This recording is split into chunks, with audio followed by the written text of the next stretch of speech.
기적의 주님만을 바라본 우리 교회. 제가 주보에는 그렇게 하고 제 원고에는 오직 주님만을 바라본 우리 교회 이렇게 적어놨네요.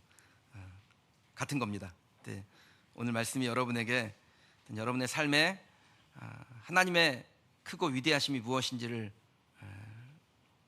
확인하고 또 그 주님을 만나는 복된 시간이 되기를 주님의 이름으로 축원합니다. 토론토 대학교의 중독과 정신건강연구소라는 곳에서 10년간 운전에 관한 데이터들을 축적해서 분석해 보니까 그 운전하는 사람들을 가장 화나게 하는 그 1위가 끼어들기였답니다. 그러니까 나는 그냥 정상적으로 가고 있는데 누군가가 깜빡이도 안 켜고 확 끼어들 때 스트레스를 많이 받게 된다는 거예요. 요즘 이게 사회적 문제가 돼서 그 끼어들기 때문에 보복 운전이 일어나잖아요. 그러니까 잘못해서 인내심 없는 사람 만나면 끼어들기 잘못해서 큰일 납니다. 그리고 범칙금 4만 원. 조심하시기 바랍니다. 근데 오늘 본문에 보면요, 누군가의 끼어들기 때문에 진짜 미칠 뻔한 사람이 하나 나와요. 야이로라는 사람이에요.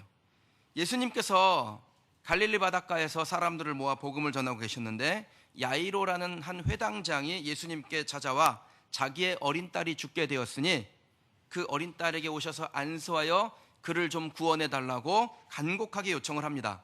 이 회당장이라는 것은 유대의 그 각 도시마다 회당이라는 것이 있었고 그 회당의 책임자로서 공공의 예배를 주관하는 사람을 말합니다. 보통 성경을 낭독하거나 또 기도하거나 설교를 하거나 설교할 사람을 지명하는 일을 하는 사람이 회당장이에요. 그러니까 지금으로 말하면 교회 담임 목사와 같은 역할을 하는 사람입니다. 그 당시는 종교사회니까 꽤 높은 지위에 있는 사람이라고 할 만했지요. 근데 그 사람이 직접 예수님에게 찾아와서 간청을 했다면 이 사람의 마음의 상태가 어떤지는 우리 잘 알 수 있습니다. 여기저기 다 다녀본 거예요. 다 안 돼서 예수님밖에 내 딸을 살릴 분이 없구나. 그리고 그 예수님에게 온 거예요. 그러니까 얼마나 마음이 절박했겠습니까? 예수님도 그 마음을 이해하셔서 이 회당장 야이로를 따라 그의 딸을 고쳐주기 위해서 나섰는데 예수님이 움직이시니까 함께 있던 무리들이 같이 움직이기 시작했어요. 그런데 사람들의 심리란 게 그렇잖아요. 막 사람들이 모여 있거나 막 줄을 서거나 그러면 나도 왠지 거기에 줄 서야 될 것 같은 마음이 들지요. 지난 금요일에 새성정 갔다가 오는 길에요, 도로에 처갓집 양념치킨 그 트럭이 있더라고요. 근데 거기에 사람들이 쫙 줄 서 있는 거예요. 그러니까 제 아내가 옆에다가 뭐지? 나도 가서 줄 쓸까? 딱 그러더라고요. 이게 사람의 마음이라는 거예요. 그러니까 거기 사람들이 막 모여서 영문도 모르고 예수님을 쫓아가는 사람들이 생겨났습니다. 급기야 사람들이 너무 많아지니까 막 이리 밀고 저리 밀고 하는 일이 벌어지죠. 한시가 급한데 예수님의 발걸음이 그들 때문에 점점 늦어지고 있는 거예요. 이 야이로의 마음이 얼마나 타들어갔는지는 아마 자식을 키우는 여러분들은 다 잘 아실 겁니다. 이러다가 아이가 죽기라도 하면 다 물거품인데 자기 마음을 아는지 모르는지 아무튼 사람들 때문에 이 야이로가 몹시 마음에 다급한 마음이 들고 또 야속한 마음도 들었을 거예요. 저도 비슷한 경험이 있는데 제가 부목사로 있을 때 우리 집 막내가 4살 때였어요. 근데 어린이집에서 이렇게 소풍을 갔던 날인 걸로 기억하는데 이 아이가 와가지고 그냥 그 소파에서 쿵쿵쿵쿵 뛰다가 잘못해가지고 그 미끄러지는 바람에 소파 앞에 놓아놓은 교자상의 모서리에다가 정확하게 이마 한가운데를 찍었어요. 그러니까 막 찍는데 얼마나 깊이 파였냐면 이 안에 흐연 게 보이는 거예요. 그래서 와, 두개골이 보이나 보다. 그리고서는 저한테 급히 이제 아내가 연락을 해가지고 제가 교회에 있다가 이 아이한테 왔더니 이게 상처가 보통 깊은 게 아니에요. 뭐 후시딘 발라서 될 일이 아니더라고요. 그래서 이 아이를 들쳐업고 이제 고대병원으로 갔지요.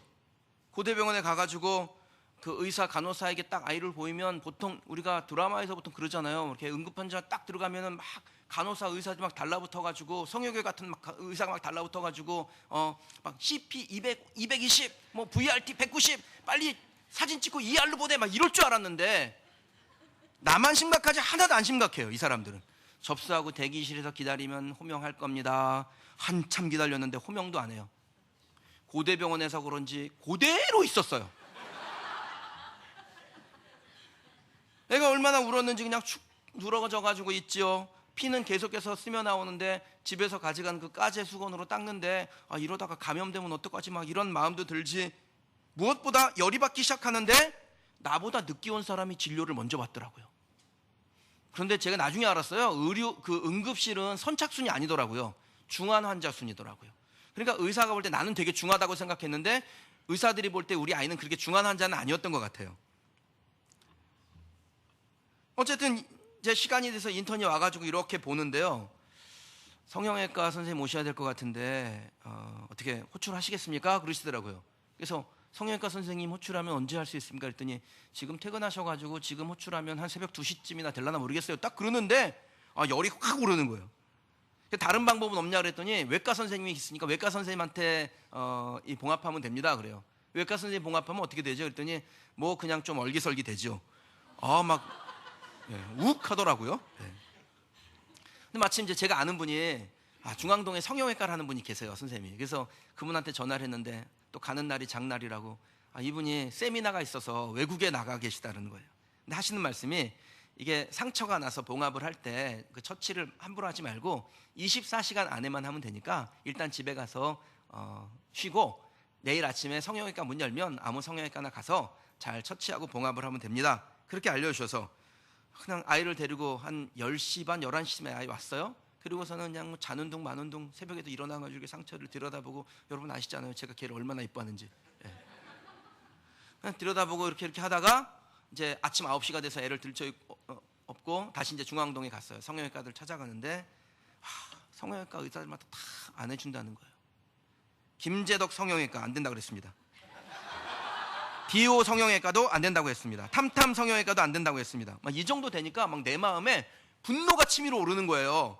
야, 니들이 의사냐? 히포크라테스 선서한 거 맞냐? 야, 정말 돈밖에 모르는 것들, 막 이런 마음이 들더라고요. 그러니까 지금 생각해보면 이분들이 그 미용 성형을 하는 분들이잖아요. 치료 성형을 안 하니까 자신들이 또 이렇게 자신도 없고 어린 아이니까 이렇게 애가 움직이거나 그러면 또 이제 문제가 생기면 뒷감당하기 싫으니까 이제 거부했던 거죠. 그때 얼마나 화가 났는지 막 그러면 제 마음에 그런 마음이 들더라고요. 니들이 나한테 이러고 잘 되나 보자. 하나님 이것들 다 망하게 해주세요. 근데 하나님께서 제 기도를 들어주지 않으셔서 지금도 얼마나 잘 되는지. 그렇게 실망을 했는데 어떻게 멈출 수가 없잖아요. 계속 어디든지 찾아가야 되잖아요. 근데 저쪽에 보니까 성형외과 하나 있더라고요. 그래서 그 성형외과에 들어갔더니 그 선생님이 착해요. 해주시겠대. 그래가지고 우리 아이를 그 초록색 그 수술 가운으로 똥돌돌돌 막 미라처럼 마른 다음에 제가 그 위에 올라가가지고 간호사가 올라가서 딱 붙들고 내가 머리를 움직이지 못하게 꽉 잡았어요. 그리고서는 꼬맸는데 나는 그 흐연 게 두개골인 줄 알았더니 그게 지방이래요. 그래서 그 지방을 꿰매고 그 또 내 피를 꿰매고 그리고 외피를 딱 꿰매가지고 봉합을 해서 이 아이가 어쨌든 치료를 마쳤습니다. 그 성형외과 어디냐면 프로포즈 성형외과.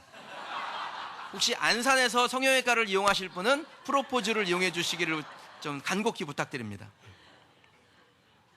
제가 이거 그저께 들은 따끈따끈한 얘기인데요. 우리 집 막내가 지금 중학교 2학년인데 담임 선생님이 중학교 1학년 수업에 들어가서 자기가 2학년 몇 반 그 담임을 맡고 있다 그렇게 소개를 했나 봐요. 그랬더니 어떤 남자아이가 선생님 내 밤에 조유리 누나 있죠. 그 누나 진짜 예쁜데 선생님은 좋겠어요. 맨날 그 누나 보니까. 취향이 독특한 애가 있어요 거기에. 우리 아이가 4살 때부터 성형외과를 왔다 갔다 해가지고 이렇게 된 것 같아요. 그럼 그때 제 마음이 진짜 얼마나 다급했는지 몰라요. 오늘 본문에 나오는 야이로도 아마 그때 제 마음의 10배, 100배였을 겁니다. 근데 예수님의 가는 길을 가로막는 무리를 향해서 좀 비키세요, 길 좀 트세요 소리를 지르면서 길을 열고 가고 있는데 자기는 막 앞서가면서 길 트는데 뒤에서 갑자기 예수님이 안 따라와요. 보니까 진짜 짜증나는 일이 생긴 거예요. 갑자기 길을 가던 예수님이 발걸음을 멈추고 한 여인하고 대화를 나누는 겁니다. 그 대화를 들어보니까 이 여자가 12의 혈증을 앓고 있었는데 예수님이 옷자락을 만지고 그 옷자락을 만져서 자기가 치료를 받고 예수님이 자기에게서 능력이 나간 것을 보고 또 돌이켜서 그 여자를 보고 이러쿵저러쿵 또 이야기를 나누는 거고 있는 거예요. 지금 급한 건 내 딸인데 예수님이 이 길을 가는 이유도 뭡니까? 내 딸 구원하러 가는 거 아니에요. 그런데 갑자기 한 여인이 중간에 끼어들게 해가지고 자기 병을 치료한 것입니다. 예수님께서 그 병을 고치셨으면 빨리 마무리 짓고 가시면 됐는데 이 여인에게 네 믿음이 어떻고 그냥 이런 얘기를 하시니까 정말 이 야이로의 마음이 너무나 애가 타는 겁니다. 거기 모인 사람들이 그 사건을 보고 와 놀라고 박수치고 정말 감격했겠지요. 그리고 감사했겠지요. 그런데 야이로는 전혀 그런 마음이 안 들었을 거예요. 내가 야이로라도 난 그런 마음 안 들어요. 갑자기 자기 살겠다고 끼어들어 딸을 죽음으로 내몰고 있는 이 혈루증 앓던 그리고 치료받은 여인이 정말 죽이고 싶을 만큼 미웠을지도 모릅니다. 도대체 저 여자는 뭐하는 여자야? 자기밖에 모르는 이기적인 여자네. 그냥 확 패버리고 싶네. 이런 마음이 이 야이로에게 들지 않았겠냐라는 거예요. 성경은 그 당시 상황을 아주 간략하게 설명하고 있지만 내용 전체를 보면요, 예수님께서 이 혈루증 앓던 여인과 꽤 많은 시간을 보낸 것으로 보입니다. 그 지체된 만큼 야이로의 마음은 검게 타들어갔을 겁니다. 그렇게 안달복달하던 야이로에게 정말 무시무시한 소식이 들려와요. 35절 같이 한번 좀 읽어보실게요. 읽겠습니다. 아직 예수께서 말씀하실 때 회당장의 집에서 사람들이 와서 회당장에게 이르되 당신의 딸이 죽었나이다. 어찌하여 선생을 더 괴롭게 하나이까? 아멘. 그렇게 이 여인하고 이야기를 이어가는 동안에 그만 아이가 죽었다라는 소식이 전해진 것입니다. 숨을 헐떡대면서 이제 오시나 저제 오시나 예수님 기다리고 있었던 그 딸이 목숨을 잃었다라는 소식을 듣게 되니까 거의 이성을 잃을 수밖에 없는 것이죠. 여러분, 그 순간에 야이로가 딱 느꼈던 감정이 뭘까요? 저라면요, 분노를 주체할 수 없는 감정이 됐을 것 같아요. 그리고 그렇게 분노가 끌어오르면 사람의 심리는 누군가 이 분노를 누군가에게 풀고 싶어져요. 야이로에게 본뿌리 대상이 누구였겠습니까? 원망의 대상이 누구였겠습니까? 예수님과 그 혈루증 앓다가 고침받은 여인밖에 없는 것이죠. 이 여자가 아니면 예수님이 제 시간에 도착해가지고 내 딸이 죽지 않았을 텐데, 예수님이 보잘것없는 여자에게 지체하지 않으셨다면 내 딸이 죽지 않았을 건데, 아니 그렇게 곱게 키운 내 딸이 이 지저분한 여자만도 못하단 말이야? 야이로의 마음이 그렇지 않았겠습니까? 근데 본문을 보면 좀 이상한 부분이 있어요. 지금 막 딸이 죽었다는 소식을 들었는데 야이로가 생각 밖으로 침착해요. 거의 마음의 동요가 일어나지 않은 것처럼 야이로의 감정에 대한 설명이 성경에 기록되어 있지 않습니다. 그럼 야이로의 감정이 그냥 생략되어 있는 거냐? 또 그렇지도 않아요. 왜냐하면 35절이나 38절에 보면요, 그 비보를 전한 사람의 감정의 상태, 또 아이의 죽음을 슬퍼하며 애통해야 하는 그런 수많은 사람들의 감정의 상태가 좀 생생하게 묘사가 되어 있어요. 그러니까 그런 사람들의 감정이 묘사가 되어 있는 것을 볼 때 야이로도 그 감정을 성경이 묘사해야 되는 게 맞습니다. 그런데 그렇지가 않더라는 거예요. 그럼 이 상황에서 야이로는 어떤 감정의 상태였을까요? 저와 여러분이 살아가면서 종종 이와 비슷한 상황을 만날 때가 있습니다. 자녀가 입시에 실패하거나 실직을 하거나, 혹은 여러분이 이혼이나 사별의 상태에 가거나 심각한 질병의 고통을 겪거나 어떤 정신적인 문제를 만나거나 다양한 여러 가지 어려운 문제들을 만나서 감정이 힘들어질 때가 있다라는 겁니다.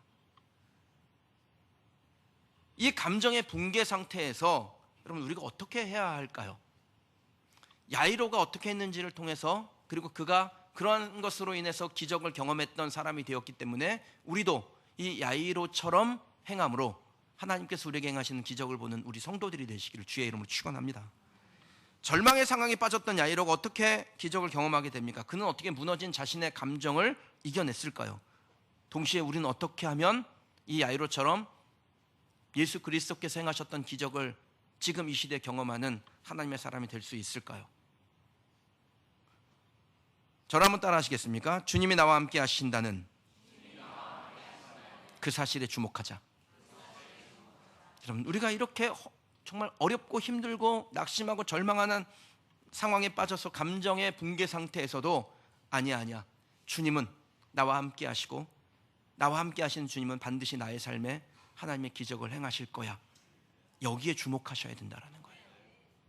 36절 말씀 같이 읽어보실까요? 예수께서 그 하는 말을 곁에서 들으시고 회당장에게 이르시되 두려워하지 말고 믿기만 하라 하시고 아멘. 그럼 야이로가 만난 상황은 매우 부정적인 상황이었습니다. 죽어가는 자신의 딸에게 가는 내내 이 야이로의 마음은 되게 힘들고 불안했을 거예요. 마음은 벌써 딸에게로 가 있는데 몸이 그렇지 못하니까 얼마나 그 마음이 힘들었겠습니까?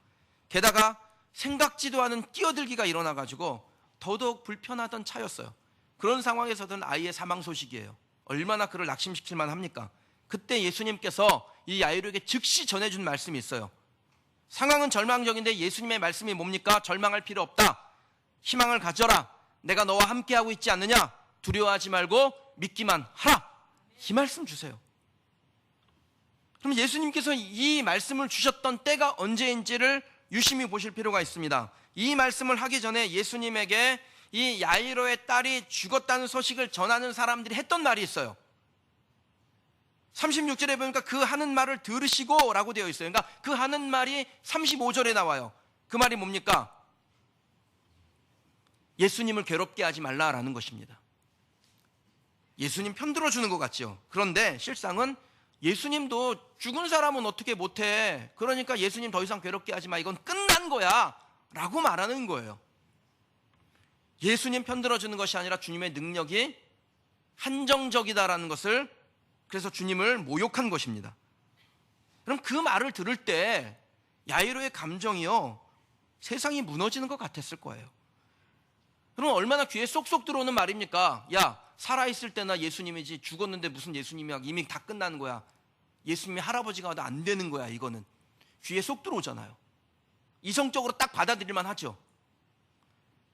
그런데 그때 예수님께서 야이로에게 건넨 말이 뭡니까? 두려워하지 말고 믿기만 하라 라는 것입니다. 예수님은 절망에 빠진 야이로에게 오직 주님만 바라볼 것을 요청합니다. 예수님이 하시면 된다는 것을 믿는 그 믿음 요구하세요. 예수님만 함께 하시면 불가능도 가능이 된다라는 것을 믿는 그 믿음 요구하세요. 예수님이 포기하지 않으시면 그 어떤 상황도 절망적일 수 없다라는 것을 말씀하시고 그 믿음 요구하세요. 사랑하는 여러분, 주님이 저와 여러분에게 그 믿음 요구하시는 줄 믿습니다. 야이로의 인생에 일어난 기적은 믿음을 요구하시는 예수님에게 그가 믿음의 반응을 했기 때문입니다. 예수님은 지금도 저와 여러분들에게 우리의 상황은 끝난 것이 아니라 하나님이 개입하시면 그곳 가운데 하나님의 기적이 일어난다는 걸 말씀하시고 우리에게 두려워하지 말고 믿기만 하라라고 요청하세요.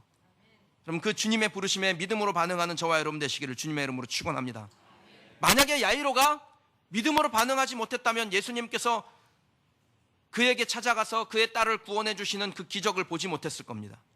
이쯤 되면 예수님도 더 이상 하실 것이 없지요. 주님 이제 그만 가세요 라고 했다면 성경에 그 위대한 기적이 기록되지 못했을 거예요.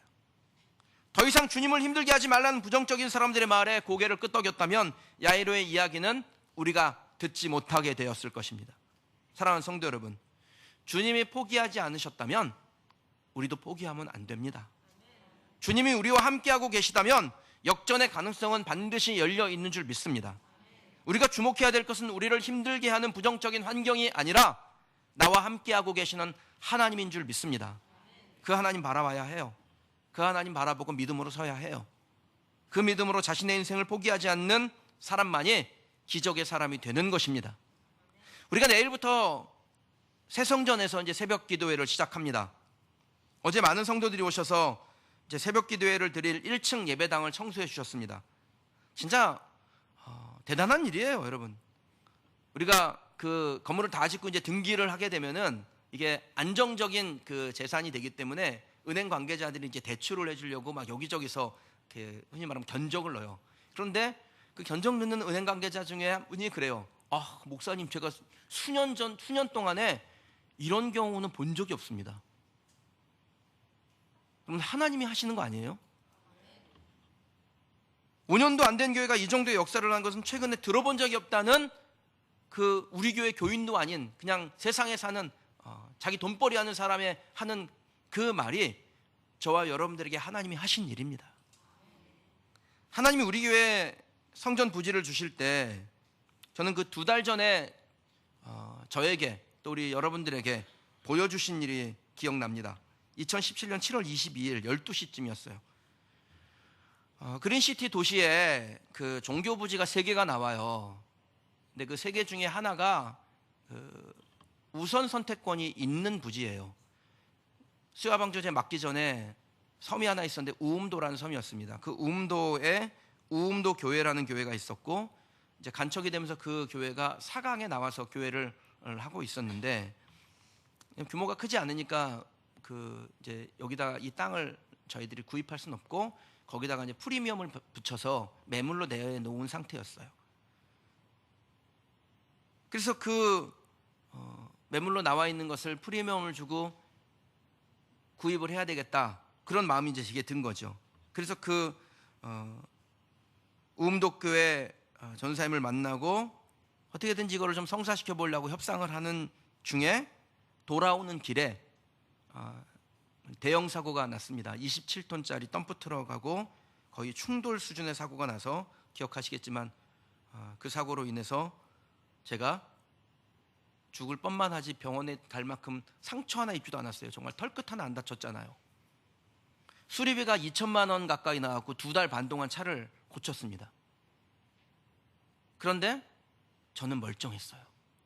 차라리 다리가 작살났으면 아유 그런가 보다, 내가 실수했나 보다, 이렇게 생각하겠는데 큰 사고에 아무 일도 없으니까 이게 명확한 거예요. 하나님이 뭔가 말씀하시는 거죠. 이건 하나님 말씀하시는 거구나. 귀를 기울일 수밖에 없어요. 그때 제 마음에 든 생각이, 이 사고가 나기 전에 내가 하려고 했던 일을 하나님께서 하기를 원치 않으시는구나라는 생각을 했습니다. 그럼 그때 제 욕망이 얼마나 컸든지요. 어떻게든지 내가 교회 이름이 그린시티인데 그린시티로 가야지라는 그 마음이 너무 강해요. 그러니까 웬만한 걸로는 저를 말릴 수가 없어요. 다른 방법으로 막을 수가 없을 것 같으니까 하나님께서 이 큰 사고를 통해서 명확하게 말씀을 하신 거예요. 그러니까 이런 경우 순종해야지, 안 그러면 정말 죽는 수가 있습니다. 그래서 피를 주고 교회 부지를 구입한 것을 포기하고, 그때 사실 이제 제 감정이 아내에게조차 말한 적이 없었는데, 이 큰 사고가 나고 보니까요, 사람이 막 가지고 있는 의욕이 다 사라져요. 무슨 그린시티는 그린시티 살고 봐야지, 막 이런 마음이 들어요. 그냥 아무것도 안 하고 싶었어요. 그래도 담임 목사인데 그게 토요일 날 사고가 났는데 주일 설교는 해야 되니까 아무렇지도 않은 척, 그때 우리 남미경 집사님이 마장동에서 고기 끊어와가지고 여름 새우 잘하라고 막 고기 구워준다고 막 그랬던 그날이에요. 내가 아무렇지도 않은 척하고 그날 고해서 구운 고기를 먹는데 나 정말 이 먹다 체하 죽으면 어떡하지, 그런 마음이 들 정도였어요. 성도가 그래도 정성을 해서 준비했으니 내가 먹긴 먹어야지 그러는데, 제 마음의 상태나 어떤 그런 감정이 그렇지가 않았어요. 뭐라도 하고 싶은 의욕이 사라지고 그냥 관둘까, 그런 마음이 들었습니다. 그런데 하나님이 제 마음에 계속해서 주시는 것은 무엇이냐면, 하나님의 예비하심이 있다라는 거예요. 여호와 이레가 있다라는 마음을 주세요. 이 어마어마한 사고에서 나를 건지신 하나님이 준비해 주셨다라는 마음이 계속해서 강하게 들어요. 그래서 피를 주고 사는 방식 대신에 2달 후에 입찰에 참여하기로 방향을 정하고 세일의 작정 기도회를 시작했습니다. 내가 먼저 하나님 앞에 헌신을 보여야겠다라는 마음으로, 아직 결정이 안 됐는데 낙찰이 된 게 아닌데 하나님 앞에 일단 건축원금 작정해서 드리고, 그리고 기도한 다음에 마지막 주간에 입찰에 참여했고, 그 마지막 주간에, 기도의 마지막 주간에 하나님께서 우리에게 성전 부지를 허락하여 주셨죠. 감정적으로는 그만두고 싶었어요. 그런데 주님이 두려워하지 말고 믿기만 하라 마음을 주시고, 내 감정을 절제케 하시고 하나님을 믿게 하셔서 하나님께서 우리에게 하나님의 위대하심과 예비하심이 무엇인지를 보이신 줄 믿습니다. 사랑하는 성도 여러분, 여러분에게도 하나님은 여호와 이레의 하나님이신 줄 저는 믿어요. 우리가 포기하고 싶을 때 포기하지 마라, 기도해라, 내가 함께 할 거야, 두려워하지 말고 믿기만 하라, 이 말씀하세요. 그 말씀을 따라 하나님 앞에 우리의 믿음을 보이면 하나님께서 우리에게 하나님의 준비하심 여호와 이레를 보여주실 줄 믿습니다.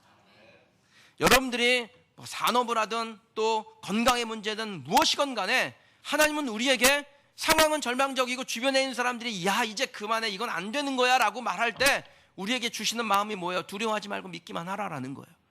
그리고 그 말씀 앞에 믿음의 반응을 하는 사람은 하나님의 기적을 보게 될 줄 믿습니다.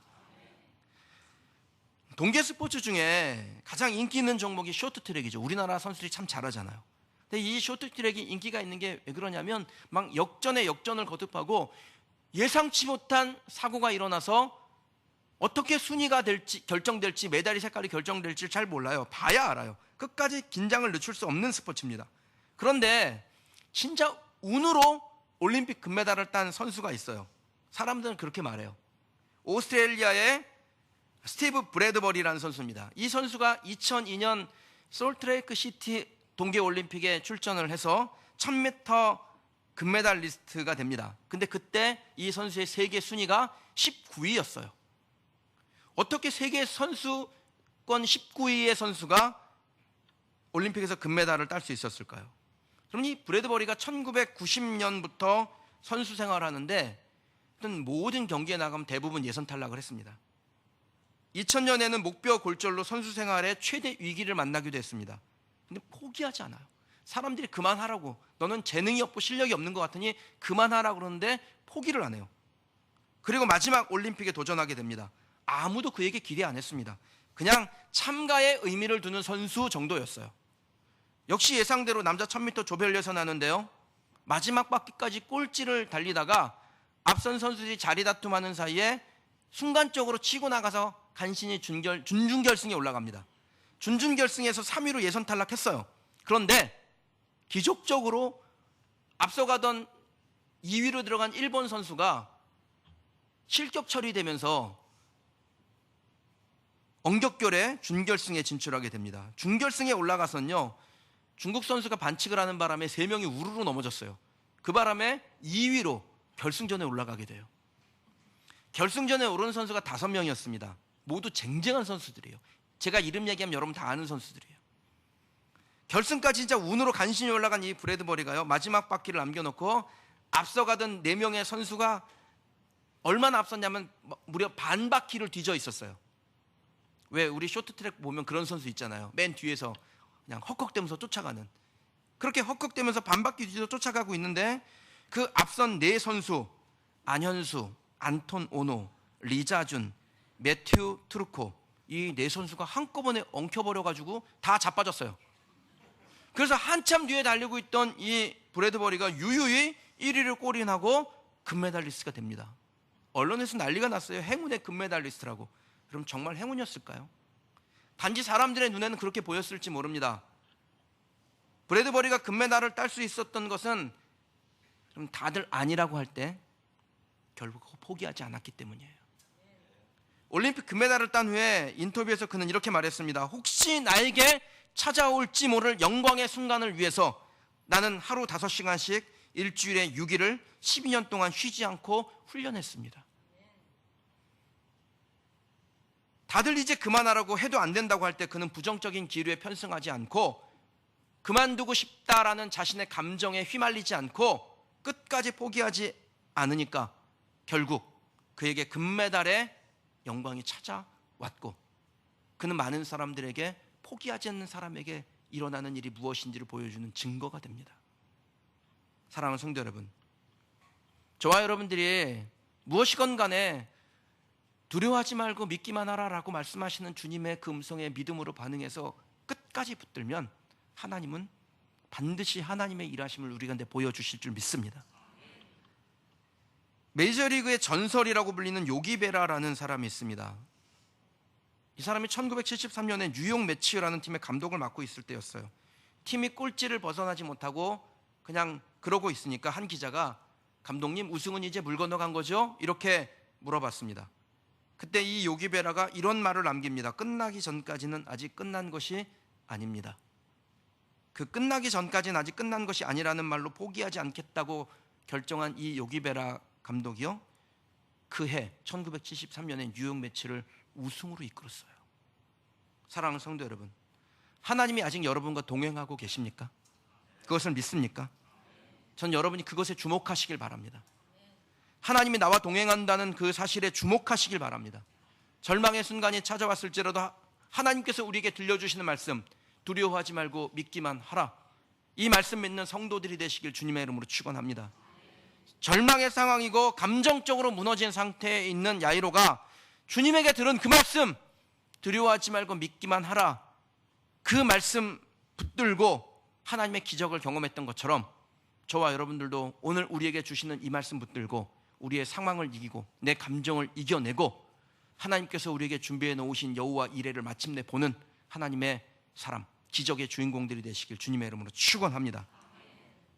저와 여러분들 그리고 우리 교회는 우리가 이제 섬겨야 될 세솔동 성산 그린시티의 살아계신 하나님의 증거예요. 수많은 교회가 우리 교회를 보면서 야, 요즘도 저런 일이 가능하구나라는 것을, 그리고 나도 하면 되겠다라는 것을, 우리 교회도 하면 되겠다라는 것을 보여주는 믿음의 증거인 줄 믿습니다. 그 믿음의 증거를 공동체 안에서 또 여러분의 개인의 삶 안에서 계속해서 만들어 가시고 또 살아계신 하나님을 증거하는 그런 하나님의 종, 기적의 사람, 이 시대의 야이로가 되시기를 주의 이름으로 축원합니다. 여러분이 그렇게 아멘 하셨기 때문에 하나님이 도우실 줄 믿습니다. 오늘 저와 여러분 함께 찬송 하나 하기를 원하는데요, 우리가 두려워하지 말고 믿기만 하라라고 말씀하신 하나님 믿으면 하나님께서 우리를 뒤에서 밀어주세요. 우리의 등 뒤에서 우리를 밀어주십니다. 그럼 힘 하나도 안 들어요. 제가 요즘 신방할 때 아내가 좀 많이 지쳐 있어서 뒤에서 이렇게 밀면서 계단을 많이 올라가요. 그런데 어제 그러더라고요. 밀고 있는 거야? 그러더라고요. 나 열심히 밀고 있는데. 가지고 승질나서 뛰어버리려다가 이렇게 딱 대고요, 올라가면서 제가 살짝 뛰었어요. 그리고 다시 됐습니다. 그랬더니 밀고 있는 거 맞지? 그랬더니 확실히 다르네 그러더라고요. 여러분, 하나님이 우리를 등 뒤에서 밀고 계세요. 우리는 하나님 밀고 있는 거예요? 그렇게 생각할지 몰라요. 그런데 밀고 계세요. 만약에 하나님이 그 등 뒤에서 미는 손을 떼잖아요, 우린 뒤로 넘어갑니다. 근데 밀고 계세요. 그럼 그 밀고 계신 하나님이 저와 여러분의 하나님이시고, 그 밀고 가는 중에 우리는 하나님의 기적을 곳곳에서 볼 것입니다. 그럼 이 찬양의 고백이 우리의 신앙의 고백이 되길 바라고, 그리고 기적의 시작이 되기를 주님의 이름으로 축복합니다.